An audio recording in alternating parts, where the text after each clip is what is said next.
Hello, welcome back to the Manifest Academy, and my name is Annie TK, and I am always thrilled to have you here. It is not a joke. I don't take it for granted that you come every Tuesday to see what we have. Well, today I want to talk about some seed and bread. I want us to talk about seed and bread because you see, with everything that we have, there is a portion for a seed and there's a portion for bread in it.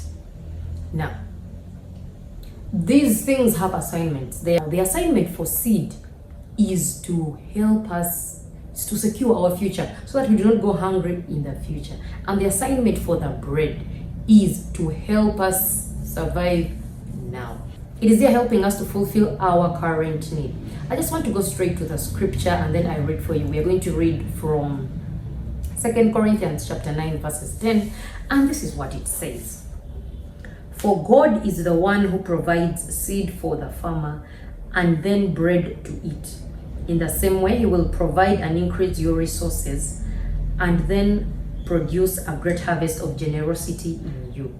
So you see, every man you get a hold of, there is a seed in it and there is bread in it. I told you bread is what is supposed to fulfill our needs right now, and seed is to secure our future so that we do not die and go hungry in the future. So that is the reason for those things. Now, if you remember the parable of the talents, if you remember, there were 3 people. One of them was given 5 and this person multiplied it, and the second one was given 2 and the person multiplied it. And all these people, they were told, good and faithful servant. Then even the one who had more, they were given some more because they had managed that which they had given them. But then there was this one, if you remember, there's someone who they gave 1 talent. And he thought to himself and said, my master is very tough and wants to reap where he did not sow. So I will bury it and he will find it. And that one, the Bible says, they called him wicked servant. You wicked servant. He was wicked. You are wicked to not even multiply anything. So if you cannot multiply anything, you are wicked. I am also meditating on that on my own course, because in my certain spaces where I am, when I feel I am not multiplying, I am becoming wicked. So are you. So think about that space where you are, wherever you are, at your place of work. What have you multiplied? Is there anything that you have increased from the way you found it, from the last person who possessed that office? What have you added on it? If you have started, you are the one that started in that space. What have you added? Maybe you are the first. Maybe you are the first missional community shepherd of that MC. What have you added? Are the people increasing or are the people disappearing? You think about it, and if the answer is otherwise, that has nothing to do with multiplication, understand today that you are wicked. Well, that is what the Bible tells us, and I completely agree with the Bible. But I want us to move on.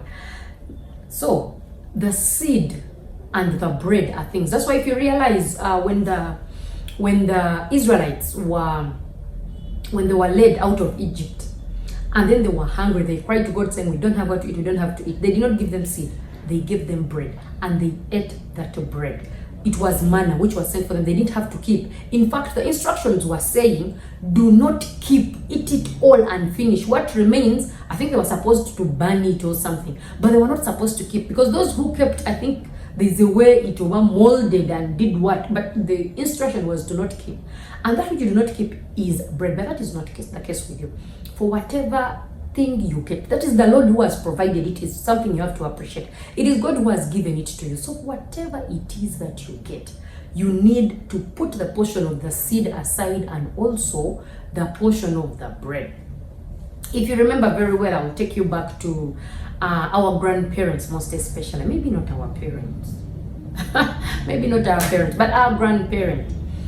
For them, everything they were doing it like it is a seed. Everything they were doing like a seed. Every money they got, every food stuff they sold in the market, they kept that money. They kept that money.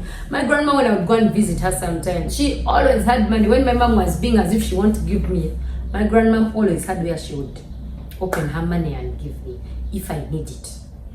Because for them, everything they were keeping it, but it's not like she had a nice shoe or she had a nice dress, or they were keeping everything. If you come to think about it, when you realize after they have died is when you can see the things that they have. Well, just recently, my uncle passed away, I think last year. No, 2 years ago, my uncle passed away. My uncle, me, I would see him as a normal uncle, just coming there, likes to drink his alcohol and all. And what? The guy, so he was an easy guy. He showed up at my wedding. I got a nice present. And the present I got it and I said, my uncle can afford this thing. You get? You know, there's someone who has been a president saying, man, his guy has sold his life. He has sold his kidney to purchase the present. But the guy had money. The guy, when after he died, realized he had money, rentals, he had lands, he had everything that the guy would. But he didn't enjoy that, the life. Okay, maybe to the way I see it or the way we see it, he did not enjoy life like that. He was just living a completely casual life. Not that he had any extraordinary anything. So that's the kind of life he was living. That's how our grandparents were also living. I'm thinking he picked it from my grandparents. But that was not cool at all. So they were making everything they were getting, they were turning it into seed, planting it. I told you seed is supposed to secure our future. The now is for bread. Whatever needs we have now. You'll see they'll get sick, but they'll go and purchase maybe some easy drugs there. Instead of you going for a medical checkup, full screening, check your lungs, check your bones, check even the blood, check everything. Organs, they don't do those things because the money they are wasting, they always felt like they were wasting money. But that is not the duty for the money that you are given by God. So in the same way, but our generation, that was the generation of Samuel long ago. Our generation, for us, everything is bread. We don't want to keep, because we feel like we have suffered with our parents, we suffered my pocket money, the one I took, what now I have to eat my money. I have to eat my money. So you eat everything and tomorrow you have nothing at all. So that is wrong. In everything I have told you, there is seed and there is bread. Now, keep the seed and eat the bread. You have to balance. You have to balance the enjoyment of life, the fulfillment of life is in the balance. So I would recommend Straightforward Financial Growth, written by Moses Mukisa. Now, that is a very good book. They said 20%. You save 20% of all your earnings. And I mean all your earnings, all your earnings. That is after you have removed tithe, my people. That is after you have removed tithe, which is 10%. Then the 20%, you save it. Now, we save that. That is the seed. Now, someone else may think, but man, the seed is too little. The seed is very little. Yeah, who told you there is a big seed? The seeds are usually smaller than the bread. There is no seed that is bigger than the fruit. I have never seen that seed. Well, at least the fruit is like on the covering or the coating on top. If there is a seed that is bigger than the fruit, then that seed is also edible. That seed is edible, like coconut. When you break it in between, there's even things for eating in there. So don't mind about how small you have kept it. But like I told you, the recommendation is 20% to save. But personally, I would say start with whatever you can. Because a discipline you do not have, how will you do it? You don't even have the discipline of saving, and I'm telling you 20%. From your 200K, your 20% is 40K. Save that money. Then the rest you can eat it, you can spend it, you can use it for whatever needs that you have. But if you are able to save even a lot more, even the better. The more you save, the better for you. Because you see, when we are saving, we save depending on what is pursuing you.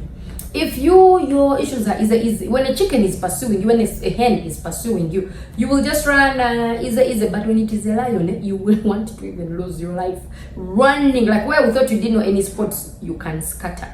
So yeah, depending on what is pursuing you is how much you save. So I won't tell you save this. The recommendation would be 20%. If you read the Straightforward Financial Growth book, you will learn that and other ways of breaking it. But for starters, I would suggest start with what you can. At the end of the day, it is the discipline that we are looking for, because what you do not have, when you start with something big, it's going to look like it's breaking you. If you go to your account right now, or if you just go anywhere in your account, mobile money account, anything, or just look at somewhere and see how much money has landed in your account for 5 years. Just give an example, like for contracts where I work, they give for 5 years. So if you look at how much money has landed in your account from different specs and different activities or different things that have come in, you realize even you have even ever had a billion. But when you look for your car plot of land 50 by 100, you do not have. You don't have. Yes, you go to the bank and tell them the last 5 years I want my assessment. Then when they give you that, then you realize a lot of money has come in your account and you have nothing to write home about. But you have been spending it in everything, maybe a lavish car, maybe a house that you can't even afford. Just live small if it can help you save. What is wrong with it? Secure your future. That's why you see most of the times after we have resigned or retired from our jobs, there is a trouble. We are dying. We are falling sick. We are getting stressed. Now, there are only two reasons why we save. We save for rainy days. Rainy days are emergencies that keep coming, because those emergencies, last time when we were talking about it, like sicknesses, these are things that take away our money. They send us borrowing. But when you have it, you can secure something. Then we also save for investments. And investments is the only way to multiply. For emergencies, is not an investment. You do not multiply, but it can save you from the debt.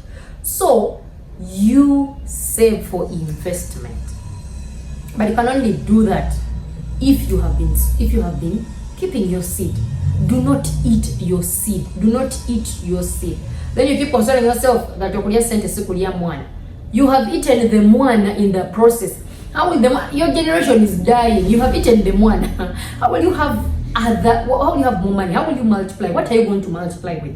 You can only multiply with something. You can only multiply a thing of its own kind. If it is money, you multiply money by money. Now you have eaten the money. If it is a child, a human being, you can only multiply by a child. You have given birth to a child. Look after the child grows, then will give birth sometime. Then, or something like that. But you have eaten the mwana in the name of you have eaten the child. Yes.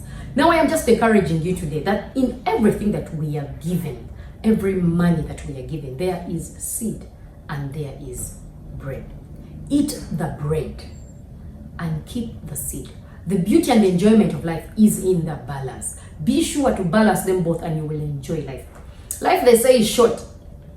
But as we learn every day to number our days, the major thing is, have you enjoyed life? Because even in that seed, you get to keep. You don't be funny, having to borrow here and there, having to do this, but because of that you have it.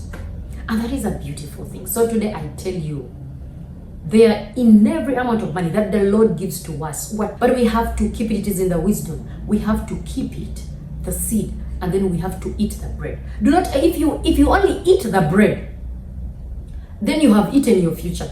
And if you only sow the seed, then you are going to be miserable. Then you are also sowing you're sowing you now, which will make you live a miserable life. It could even be the cause of your death. So the balance in between is that start with something. So I would really encourage you to start with anything small. 20% is good, but start with whatever. Because imagine if you are saving 50K, how much would you have? Something you get. Something which can do something. Because now if you do not save, that's when you don't know where even favor is going to work on you. For example, someone is just going abroad, and you know these people who sell their property, they say my house is valued for maybe 200 million, but just give me 50 million, me I'm okay. I need to travel, it's very urgent. But you don't even have, give me 50 million and I will travel. You don't even have that 50 million to give, because favor has come, an opportunity has come to you, but you don't have it because you were not saving it in the first place. Where will you get it? Then you will run again to get a loan, again to get a loan. Emergency, something you could have saved, and that would be an investment. You see, then you say, for me, I am not lucky. Me, I'm not lucky. You're not lucky because you're not doing lucky things. Now, lucky things is saving. Lucky things is eating the bread. Now, secure, get the issue, sort your issues now with the bread, but keep the seed. Well, I want you to subscribe to this channel. You can share this link with friends and loved ones so that we can all know how to sow our bread. We don't want people coming to beg us. No, we don't. So let us teach them how to keep the seed and eat the bread. There we shall save ourselves. We shall be saving ourselves. Don't keep it just to yourself. As you teach someone, you are helping yourself. So just share the link with a friend or someone you really care about. Like, comment. And yes, it is a lovely, lovely day to you this day. Bye-bye.